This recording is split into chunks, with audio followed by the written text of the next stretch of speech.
Liga 2 Belanda yang dikabarkan punya darah Indonesia, pantau TC Timnas Indonesia.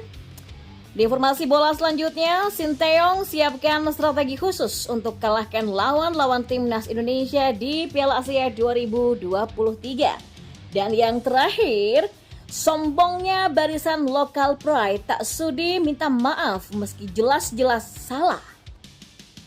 Simak selengkapnya di sini bersama saya untuk Anda.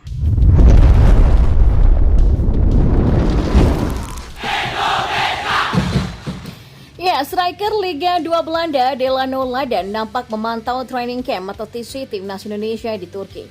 Delano Ladan saat ini bermain untuk klub top Os yang bermain di kasta kedua Liga Belanda. Ia disebut-sebut memiliki darah Indonesia dari sang kakek yang berasal dari Jawa. Dalam profil Instagramnya, pemain 23 tahun ini juga mencantumkan bendera Indonesia dan Belanda. Delano Ladan memantau TC Timnas Indonesia tidak secara langsung. Akan tetapi, mantan pemain Feyenoord ini memantau melalui media sosial Instagramnya. Ia kedapatan meninggalkan emotikon api dalam kolom komentar unggahan Instagram Timnas Indonesia. Unggahan akun Timnas Indonesia itu menayangkan pelatih Timnas Indonesia Sinteyong melakukan crossbar challenge bersama pemain-pemain Timnas Indonesia, di mana pada challenge tersebut tim ofisial kalah dari tim pemain. Sebelumnya pada Rabu 25 Oktober lalu, Delano Ladan mengomentari unggahan Ketua Umum PSSI Erick Thohir. Ia meminta Erick Thohir untuk mengecek DM-nya.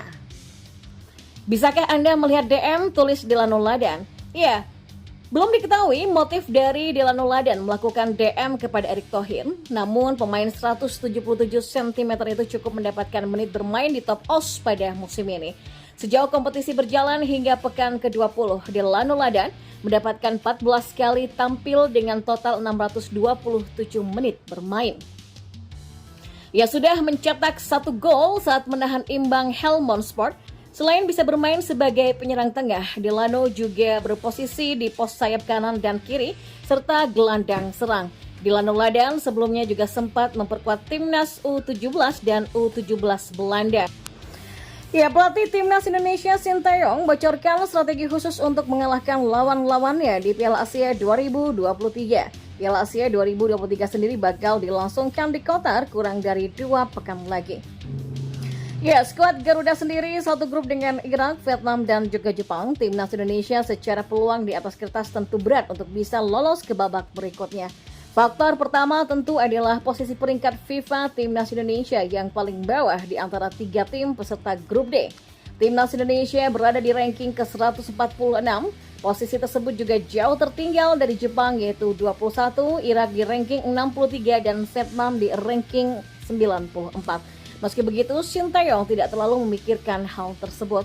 Pelatih asal Korea Selatan ini juga sudah memikirkan rencana terbaik untuk meraih kemenangan di Piala Asia 2023. Dalam sesi latihan terakhir Timnas Indonesia pada Sabtu 30 Desember di Antalya, Turki, Sinteyong pun buka-bukaan soal strategi permainan. Selama di Turki, Sinteyong mengasah kemampuan taktik para pemain Timnas Indonesia. Para pemain Timnas Indonesia diminta untuk bisa memanfaatkan ruang sesempit apapun. Selain itu, Sinteyong juga meminta anak asuhnya untuk kerap melakukan umpan pendek akurat. Materi latihan Timnas Indonesia hari ini berfokus pada taktik ya. Bagaimana kita meruntuhkan lawan dalam ruang-ruang kecil dan dengan umpan-umpan pendek yang akurat, kata Sinteyong. Timnas Indonesia pun langsung menggeber latihan intensitas tinggi untuk menunjang taktik tersebut. Skuad Garuda sendiri bakal menggelar pemusatan latihan di Antalya, Turki sampai 6 Januari 2024. Selama periode tersebut, skuad Garuda bakal melakoni rangkaian laga uji coba. Salah satunya adalah laga uji coba melawan Libya. Uji coba tersebut akan dilangsungkan pada 2 dan 5 Januari 2024. Dan usai uji coba, Timnas Indonesia langsung akan bertolak ke Qatar.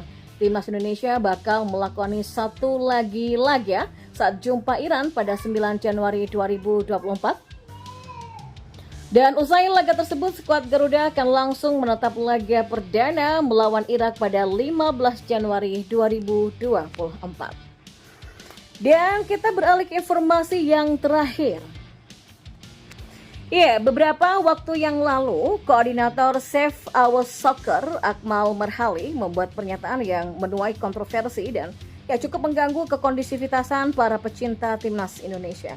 Lewat akun TikTok yang dimilikinya, Akmal Marhali 20 pada 27 Desember 2023, Akmal menyatakan bahwa Jordi Amat mendapatkan perlakuan istimewa dari PSSI dan pelatih Sinteyong karena dia diizinkan untuk menikmati liburan daripada bergabung di pemusatan latihan timnas Indonesia. Dian Pasca mengeluarkan statement yang tidak benar ini, kubu timnas Indonesia dan federasi pun membalas. Dengan tegas mereka menyatakan bahwa sejatinya Jordi Amat tidaklah menikmati liburan belaka namun juga melakukan terapi karena sang pemain juga kedapatan mengalami cedera bahu di akhir-akhir kompetisi Liga Malaysia. Tidak hanya PSSI dan Timnas Indonesia, bos JDT Tunku Ismail Sultan Ibrahim juga menegaskan bahwa kondisi sang pemain tengah tidak fit. Bahkan pemilik klub terbaik di Malaysia tersebut jugalah yang memberikan saran bagi Jordi untuk melakukan pengobatan sebelum bergabung ke pemusatan latihan.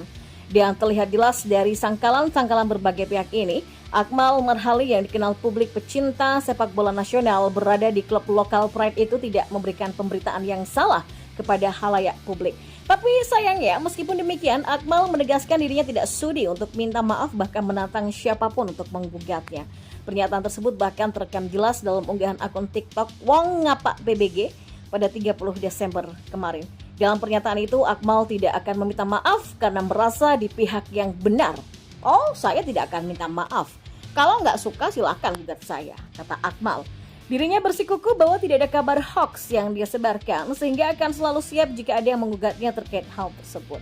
Dan tentu saja hal ini menjadi sebuah hal yang sangat patut untuk disayangkan sekaligus sebagai bukti tersendiri mengenai kelompok lokal Pride ini.